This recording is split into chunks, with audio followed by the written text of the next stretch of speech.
Hello my sweetest friends, how have you been? Welcome to Learn English Online with Krishna.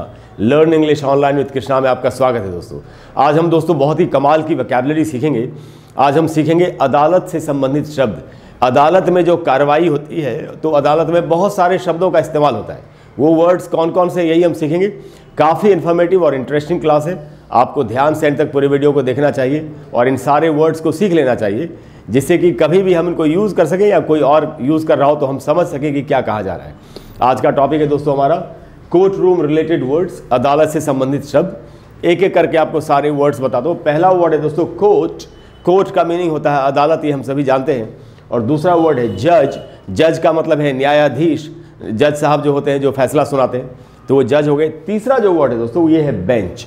अब यहाँ से technicality start होती है। Bench general English में bench का मीनिंग होता है वो बेंच जिस पर हम बैठते हैं, लेकिन कोर्ट रूम में बेंच का मीनिंग है वो बड़ी सी टेबल जिसके पीछे जज साहब बैठते हैं और अपनी कार्रवाई करते हैं, फैसला सुनाते हैं। तो बेंच का मीनिंग है कोर्ट रूम में बड़ी सी टेबल जिसके पीछे जज साहब बैठते हैं। उसके बाद दोस्तों ये वर्ड है गैवल, GAVEL। गैवल वो हथौड़ा है जो जज साहब चलाते हैं। आपने देखा होगा फिल्मों में तो बहुत दिखाते हैं, ऐसे एक हथौड़ा होता है, उसको जज साहब ठोकते हैं और बोलते हैं ऑर्डर ऑर्डर। तो वो जो हथौड़ा होता है दोस्तों उसको बोलते हैं गैवल। उसके बाद जो हमारे पास वर्ड है वो है प्लेंटिफ। Plaintiff PLAINTIFF। प्लेंटिफ का मतलब होता है वो आदमी जिसने कोई मुकदमा दायर किया हो, जिसने अभियोग लगाया हो किसी के ऊपर, उसको प्लेंटिफ कहेंगे। यानी जिसने शिकायत दर्ज कराई है, जो जिसने मुकदमा दर्ज कराया हो, जिसने अभियोग लगाया हो, उसको प्लेंटिफ कहेंगे। और उसके बाद है दोस्तों डिफेंडेंट, DEFENDANT। डिफेंडेंट का मतलब है वो आदमी जिसके जो अपनी सुरक्षा कर रहा हो। सुरक्षा कर रहा हो का मतलब क्या हुआ कि जिसके ऊपर आरोप लगाया गया और जो अपनी सफाई दे रहा हो कि नहीं जी मैंने ऐसा नहीं किया। तो जो आरोप लगाए वो है प्लेंटिफ, जिसके ऊपर आरोप लगाया गया जो अपना बचाव करेगा वो है डिफेंडेंट। उसके बाद है दोस्तों विटनेस। विटनेस का मतलब होता है गवाह। हम सभी जानते हैं कि ये मेरे इस केस में ये विटनेस है या उस केस में वो विटनेस है, तो विटनेस का मतलब है गवाह। और ये दोस्तों चैम्बर, और चैम्बर में कई बार S लगा हुआ भी आपको दिखाई पड़ेगा। चैम्बर्स प्लूरल में भी इस्तेमाल होता है।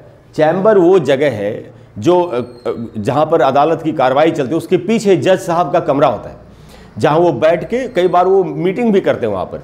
तो चैम्बर जज साहब के बैठने की जगह है। उसमें एक कॉन्फ्रेंस रूम भी हो सकता है, तो डिपेंड करेगा कोर्ट का साइज़ क्या है, उसके हिसाब से इसका भी साइज़ होगा। तो चैम्बर वो जगह है दोस्तों जो अदालत के पीछे होता है, जहाँ जज साहब बैठते हैं, रेस्ट भी करते होंगे, रिलैक्स भी करते होंगे और चाहे तो मीटिंग भी करते हैं वकीलों के साथ। एक कॉन्फ्रेंस रूम भी उसमें हो सकता है, तो उसको चैम्बर कहेंगे। और अगर वो प्लूरल में है, बहुवचन में है, तो चैम्बर्स S भी लगा होता है। उसके बाद दोस्तों ट्रायल। ट्रायल का मीनिंग है मुकदमा जो चल रहा है। इसीलिए कोर्ट रूम को, जहाँ अदालत के कमरे को जहाँ मुकदमा चल रहा हो, ट्रायल रूम भी कहा जा सकता है। तो ट्रायल का मीनिंग है मुकदमा। और उसके बाद दोस्तों वर्ड अक्यूज्ड। अक्यूज्ड वो आदमी है जिसके ऊपर अभियोग लगा है, यानी हिंदी में इसको कहते हैं अभियुक्त। जो अभियुक्त है, जिसके ऊपर अभियोग लगाया गया है, वो है अक्यूज्ड। और उसके बाद है कॉन्विक्ट। कॉन्विक्ट उस आदमी को कहेंगे जिसको सजा दे दी गई है, जो सजा याफ्ता। जो सजा याफ्ता का मतलब जिसको सजा मिल चुकी है, जिसको दोषी ठहराया जा चुका हो, वो है कॉन्विक्ट। और जिसके ऊपर अभी सिर्फ अभियोग ही लगा है, अभी साबित नहीं हुआ, वो है अक्यूज्ड। और जिसके ऊपर साबित हो चुका और सजा भी सुना दी गई है, वो है कॉन्विक्ट। उसके बाद दोस्तों वर्ड है प्लीडिंग्स। प्लीडिंग्स एक बहुत ही डिटेल्ड रिटन स्टेटमेंट होता है, जिसमें जैसे आरोप लगाने वाले ने एक लिख करके दिया पूरा डिटेल में, कि एक रिटन स्टेटमेंट दी कि मेरे ऊपर ये हुआ या मेरे ये चार्जेस हैं, ये सब कारण है, जो काफ़ी डिटेल्ड जो डिस्क्रिप्शन है चार्जेस की, उसी को प्लीडिंग्स कहते हैं। या जो अपनी, जो लोगों ने वकालत में जो उनको जो भी बात बतानी है वकालत बहस करने के पहले, कि ये हमारे पॉइंट्स है, ये हमारी बातें हैं, तो इस डिटेल डिस्क्रिप्शन को प्लीडिंग्स कहेंगे। और उसके बाद दोस्तों प्रोसिक्यूट। प्रोसिक्यूट का मतलब है मुकदमा चलाना किसी के ऊपर, कि उसको प्रोसिक्यूट किया गया या उसको इस चार्ज के लिए प्रोसिक्यूट किया जाएगा। तो मुकदमा चलाना, किसी के ऊपर केस चलाना, ये है प्रोसिक्यूट। दूसरे वर्ड सीखते हैं, दूसरे सारे वर्ड्स बहुत ही इंपॉर्टेंट हैं। ये वर्ड है दोस्तों टेस्टिफाई। टेस्टिफाई का मतलब होता है गवाही देना। जब कोई जाए और गवाही दे कि जी हाँ जी मैंने देखा था, ऐसा हुआ, ये जिनके ऊपर इल्ज़ाम है ये यहाँ पर थे, यही मार रहे थे, जो गवाही दे। तो ये जो गवाही जो देना को बोलते हैं टेस्टिफाई। और ये गवाही जो दी जाती है उसको कहते हैं टेस्टिमनी। टेस्टिफाई एक वर्ब है, क्रिया है, और टेस्टिमनी एक नाउन है। तो टेस्टिफाई का मीनिंग है गवाही देना, और टेस्टिमनी का मीनिंग है गवाही जो दी जाती है। उसके बाद है वर्ड दोस्तों सेंटेंस। सेंटेंस का मतलब है सज़ा जो सुनाई गई है किसी को, कि उसको 10 ईयर का सेंटेंस मिला है। ये ऐसे तब यूज़ होगा सेंटेंस जब ये नाउन होगा। यही जब वर्ब होता है तो इसका मीनिंग होता है सज़ा, सज़ा सुनाना। और अक्सर आपने पैसिव वॉइस में इसको यूज़ होते हुए सुना होगा, जैसे ही वॉज सेंटेंस्ड, ऐसे आपने सुना होगा कि उसको सज़ा सुनाई गई। He was sentenced to death, उसको मौत की सज़ा सुनाई गई, इस तरीके से। तो सेंटेंस नाउन भी है, वर्ब भी है। नाउन में इसकी मीनिंग होती है सज़ा जो सुनाई गई है, और वर्ब की तरह जब यूज़ करेंगे उसका मीनिंग होगा सज़ा सुनाना। उसके बाद जो वर्ड है दोस्तों वो है एफिडेविट। एफिडेविट को हिंदी में कहते हैं शपथ पत्र। इसको लोग कई बार इसका गलत उच्चारण भी करते हैं, बट जो सही वर्ड है वो है एफिडेविट। और शपथ पत्र जो हम देते हैं किसी भी कारण से, कई बार आपके साथ भी हुआ होगा कि आपसे कहा गया होगा कि आप ये एक एफिडेविट बना के दे दीजिए कि हाँ मैं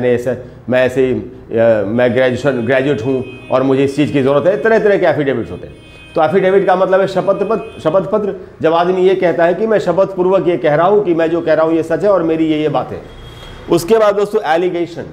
एलिगेशन का मतलब है वो इल्ज़ाम जो किसी पर लगाया गया है, या अभियोग जो किसी पर लगाया गया, उसको एलिगेशन कहते हैं। और उसके बाद दोस्तों अपील।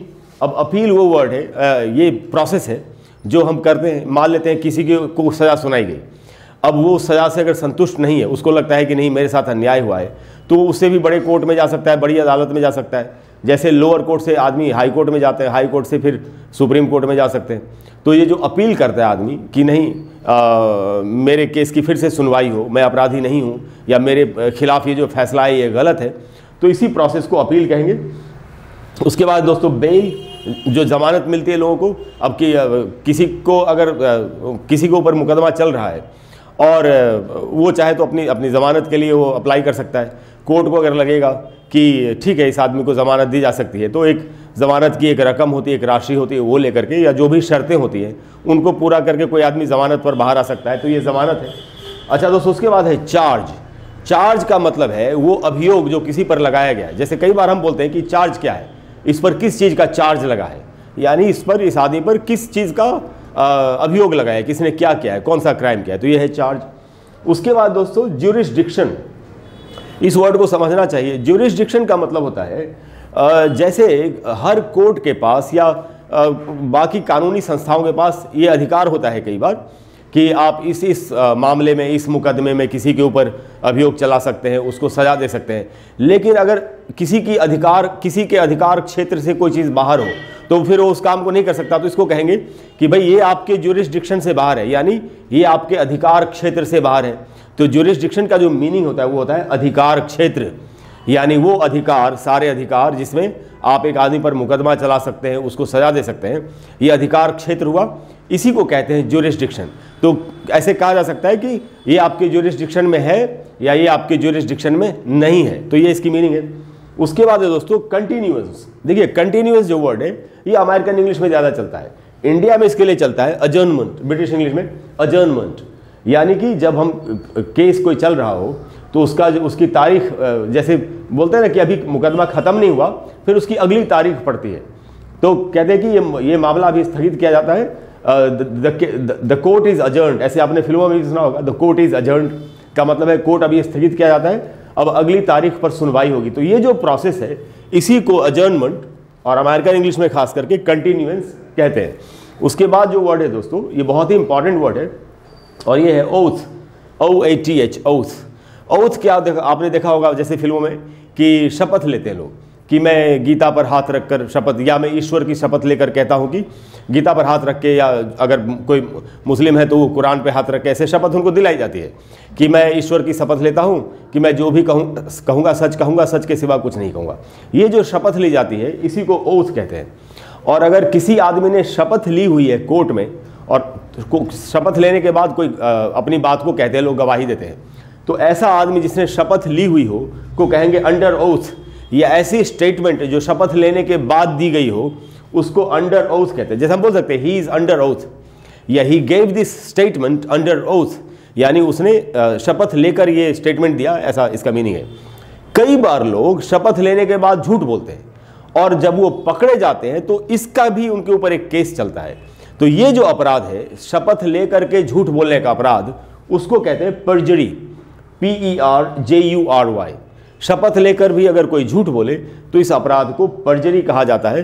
तो हम बोल सकते हैं he is being charged for perjury, कि इनके ऊपर परजरी का यानी शपथ लेकर झूठ बोलने का मुकदमा चलाया जा रहा है। उसके बाद दोस्तों जो वर्ड है वो है इंडाइटमेंट। ये देखने में तो ऐसा लगता है कि इंडिक्टमेंट हो, DICT है तो, लेकिन इसका उच्चारण होता है इंडाइटमेंट, और इसका अर्थ है जब किसी के ऊपर आरोप तय हो गए हो, उसको फैसला सुना दिया गया हो कि यही अपराधी है। इंडाइट करना यानी कि अभियोग लगाना, तो इंडाइटमेंट जो होती है किसी की, जब अभियोग लगता है किसी ऊपर, इसको इंडाइटमेंट कहेंगे। और उसके बाद है दोस्तों capital offence. Capital offence, offence का मतलब है अपराध, कैपिटल का मतलब है जो सबसे बड़ा हो, यानी कि हत्या। कैपिटल ऑफेंस का मतलब है जब मर्डर हुआ हो, हत्या हुई हो, और इसी के लिए कैपिटल ऑफेंस के लिए मिलता है कैपिटल पनिशमेंट, यानी कि फांसी की सजा। तो कैपिटल पनिशमेंट की मीनिंग है फांसी की सजा। यही दोस्तों आज के वर्ड से मुझे पूरी उम्मीद है कि आज की क्लास के बाद ये कोर्ट से रिलेटेड, कोर्ट रूम से रिलेटेड वर्ड्स को सीखने में या यूज़ करने में आपको ज़रा भी दिक्कत नहीं होगी। दोस्तों वर्ड्स और भी बहुत सारे थे, लेकिन मैंने आपको वही वर्ड्स बताए हैं जो बहुत ही इंपॉर्टेंट और बहुत ही ज़रूरी हैं। और छोटे छोटे वर्ड्स भी और भी होते हैं, या कुछ बहुत ही टेक्निकल वर्ड्स हो सकते हैं, उनकी बहुत ज़्यादा जानकारी हमको होने की ज़रूरत भी नहीं है। हमारे लिए इतने वर्ड्स हमारे लिए बहुत काम के साबित हो सकते हैं, इसलिए मैंने आपको ये वर्ड्स बताए। अगली क्लास में मैं आपको फिर से कोई बहुत ही टॉप क्लास की चीज़ें, बातें, किसी बहुत अच्छे टॉपिक पर आपको बताने की कोशिश करूँगा, जिसको सीखने के बाद आपके लिए इंग्लिश बोलना थोड़ा सा और भी आसान हो जाएगा और आप अच्छी इफेक्टिव इंग्लिश बोल पाएंगे। अगर आपको आज की क्लास अच्छी लगी हो तो प्लीज़ वीडियो को लाइक करें और चैनल को सब्सक्राइब करें। दोस्तों के साथ शेयर ज़रूर करें, जिससे कि सभी लोग इन बातों का, इस क्लास का, इन वर्ड्स का फ़ायदा उठा सके। कोई भी अगर ऐसा टॉपिक है दोस्तों जिस पर आप चाहते हैं कि मैं आपके लिए वीडियो बना दूँ, तो आप नीचे कमेंट बॉक्स में लिखिए। मैं कोशिश करूँगा कि जल्दी से जल्दी आपको उस पर एक वीडियो बना करके दे दूँ। Thank you very much for all your love and for all your support. I will see in the next class. Bye bye.